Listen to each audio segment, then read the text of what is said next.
my name is Lebohang Monareng. I am 24 years old and I am a chef. I absolutely love what I do. I absolutely love being a chef.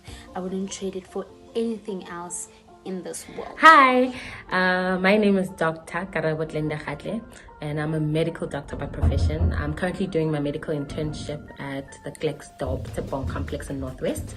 And what our job entails is we use evidence-based research to promote health, to maintain health in our patients, and to even restore health in patients that may have been ill or experience some trauma to their body. So basically we help your body or we facilitate the process of your body healing itself. And yeah, that's Hello what we everyone, do. my name is Atia Sitai and I am a scientist. I studied a BSc in biochemistry and chemistry at the University of Pretoria, and I'm doing a postgrad diploma in formulation science at the University of Cape Town. And I am also doing an internship at Croda, which is a specialty chemicals company. And what I do there is I formulate and test hair and skin formulations that we make with our ingredients for customers or for launches. Why medicine? Was it for the money or was it passion? None. It was none. It was none of that. Believe it or not. So for me, initially medicine was like no, it was a no-go. So basically I wanted to be a singer, guys. I wanted to be Beyonce. No, on a serious note, I wanted to be a singer, be a gospel singer, and I was gonna minister into people's lives and bring change through music. That heal through music. The irony of that. But I was not ignorant of the fact that being a musician means I would need multiple streams of income.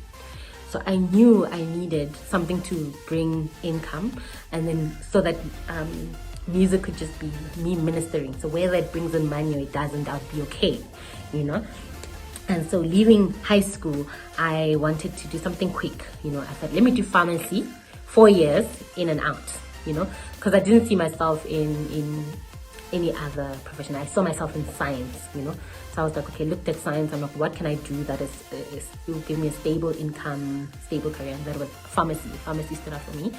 And I honor my colleagues. They're really great. But I'm actually great. I didn't do pharmacy, honestly. And so I applied to Vids. I was not planning to go to Vids. So really, the reason I applied to Vids is because my parents were like, no, apply, just apply everywhere so that you have options, that so you're not limited.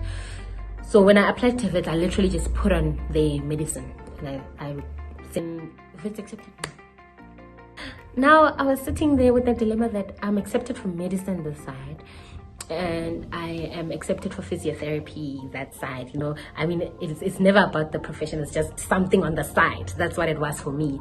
And I still insisted that I was gonna go to UCT, and my parents just thought, no man, you can't leave this career which is more stable. You've got you high rates of employment, it's got good income, and you're going for this career just because you want to be at UCT. It really doesn't make sense. And that's how I ended up at Vids. I'm really glad that God led me there. I've always been inquisitive. I've always loved science, particularly chemistry in high school. When we did your experiments and things, used to excite me, and I did well in it also. So at the end of my high school career, I decided to apply for a science degree in university, and I wasn't really sure what job I was going to go for, but I knew that whatever it was, I wanted to be in the lab. So I went and did my BSc in chemistry, and I really do enjoy what I do. I don't think I'd do anything else. Grew up in a environment where my mom and my sisters would always cook, and they would always try out new recipes, and they would always, make food that would make me and my dad so happy. We would like lick our fingers and everything. So I just thought to myself, you know what, let me just take this to a professional level and actually study it. So you would study about nutrition and food hygiene, and just how to take care of food, how to handle food, different temperatures, like techniques and everything. It was so exciting. It is the most awesome thing in this world, and I just feel like food is an art. So yeah, I just love it. So I believe that as a woman, you need to be assertive and be vocal about how you feel, no matter what males tell us.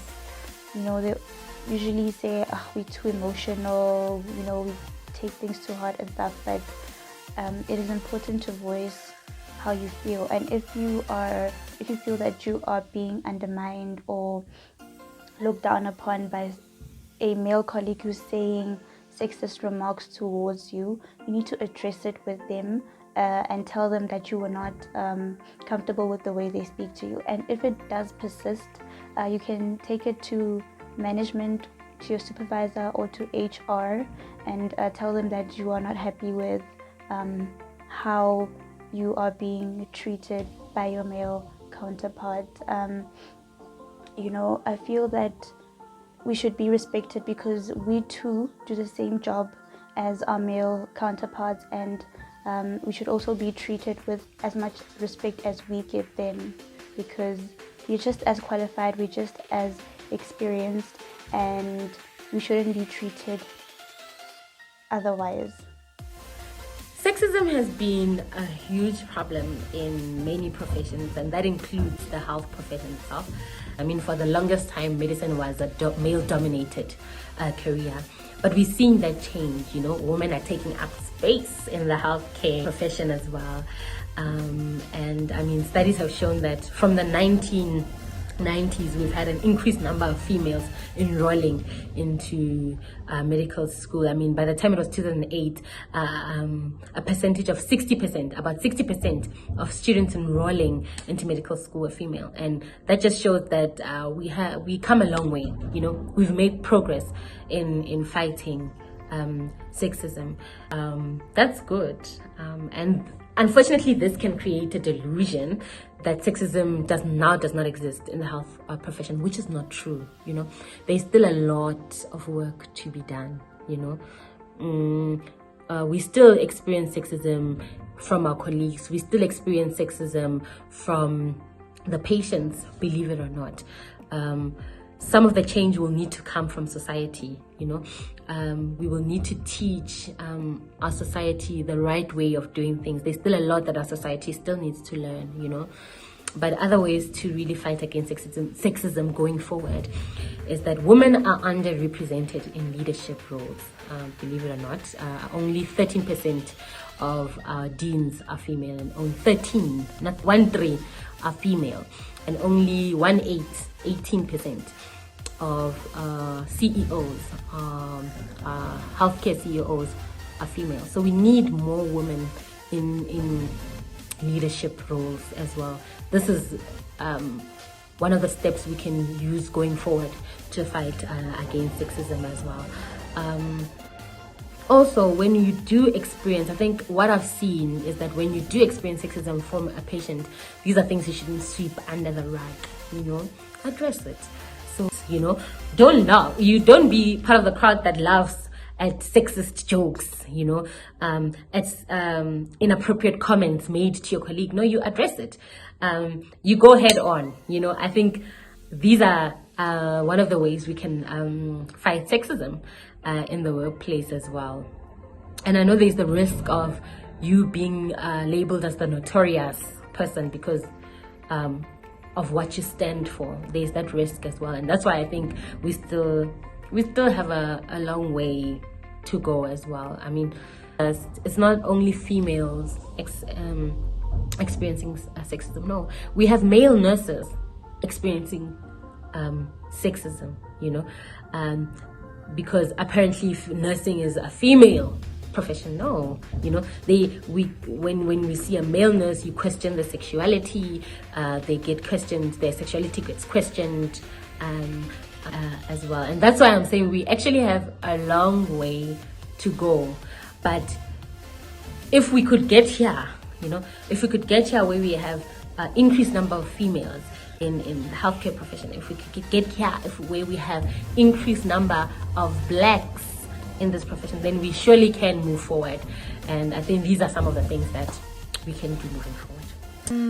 No, I don't think I became a chef because society or the world had placed women in the kitchen, but I became a chef because of the passion that I had for food.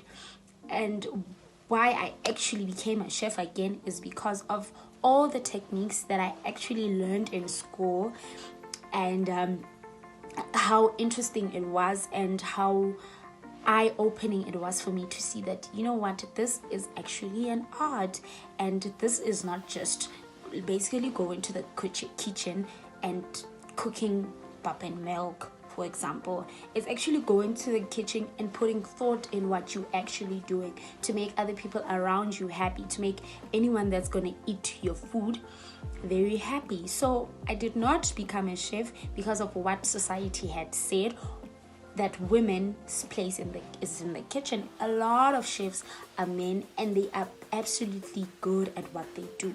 I became a chef because of the passion, and I became a chef because of the love I had for food. So yeah, I have had an experience that made me feel, okay, no, I don't want this.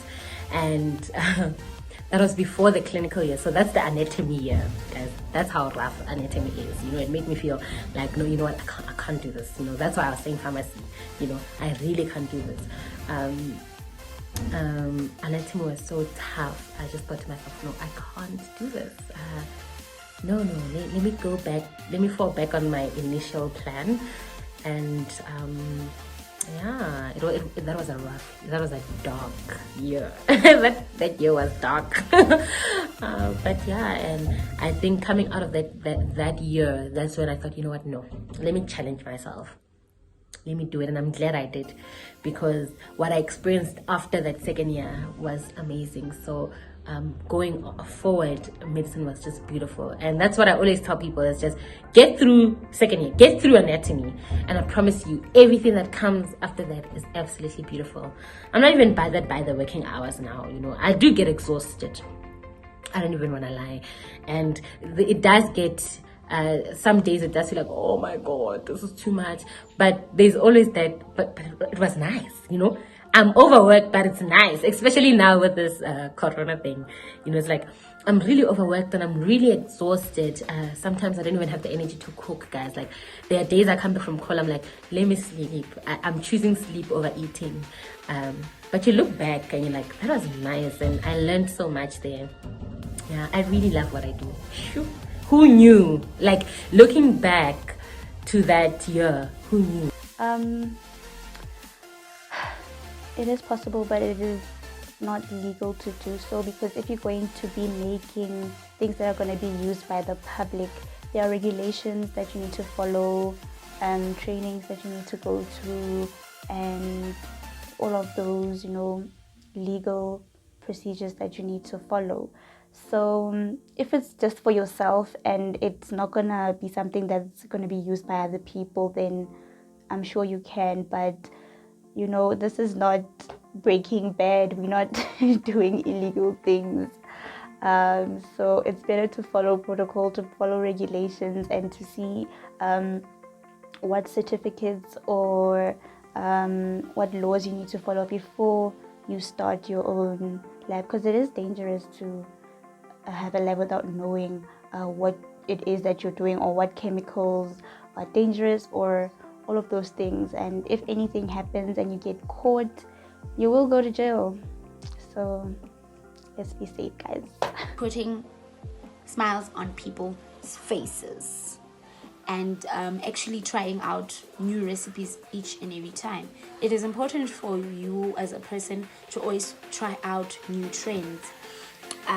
For example, if you want to make a burger, don't just make a normal burger. Like, go out, put eggs in your burger, put bacon in your burger. I mean, put the cheese inside the patty in your burger. You know, try out new recipes. That is why I love being a chef, because you get to, you know, try out different cuisines. Cuisine, sorry, is different cultures of food. Nigerian food, Australian food, American food, Mexican food. You know, it's just beautiful. What made me love medicine was the honor of interacting with patients, you know. To be able to, a patient comes in so ill, and you see them progress, and you know, and you see them heal, you know, and improve. You see their physical state improving. That really, I really enjoyed it. I remember this year I got on my knees to tie a pregnant woman's shoes, and that put a smile on my face, and for some reason that reminded me of Jesus washing his disciples' feet. So it's things like that. It's really things like that. It's an honor. I think for me, my career has now become an honor that I'm able to serve people on a daily basis. I'm able to impact people's lives on a daily basis, and I've also had experiences where people impacted my life, you know, patients that were not ashamed of the gospel, not ashamed of their beliefs, praying over me, you know, in the hospitals. It has been an interesting I laugh because it does get a little bit awkward, but it's really an honor, and that's how it was.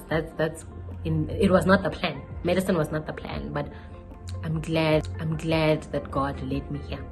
I'm glad that he brought me here, and I look forward to how his plan looks going forward. I mean, I have plans. I do have plans. I still plan, but I look forward to see how he surprises me, because I know God is full of surprises. Like I said, being in the lab is the most exciting thing for me, you know, seeing how the chemicals react with each other, with the hair, with the skin, being able to understand and interpret that, the scientific side of the formulations, and just seeing the product actually live up to the claims that are made really satisfies me. And just when the client is happy with what you've made and the product is, you know, surpasses benchmarks in the stores, you know, it really makes you feel like you're doing something right. And the projects that I have done, you know, I haven't done a lot because this is my first year and I was an intern, but for one of the formulations that I made, I got to actually test it on volunteers, on people, to see what they thought about it. You know, after we do their hair, we would ask them questions about how it feels, how manageable it is, you know, if they would, which product they prefer, and all those things. And it's very interesting to actually hear what volunteers have to say about the product, you know, versus one that has been used for many years actually. So when your product surpasses a benchmark which is a product that is already on the shelves, maybe your L'Oreal's or your Dark and Lovely's, you know, it makes you feel like it's great, gives you a very satisfying feeling. I would like to thank vidzeooo for this opportunity to tell you guys what I do and to talk about sexism in the workplace. You know, I feel like as a woman we need to talk about these things and each other advice so that we know how to handle ourselves, how to deal with certain situations, and, you know, just be the queens we are.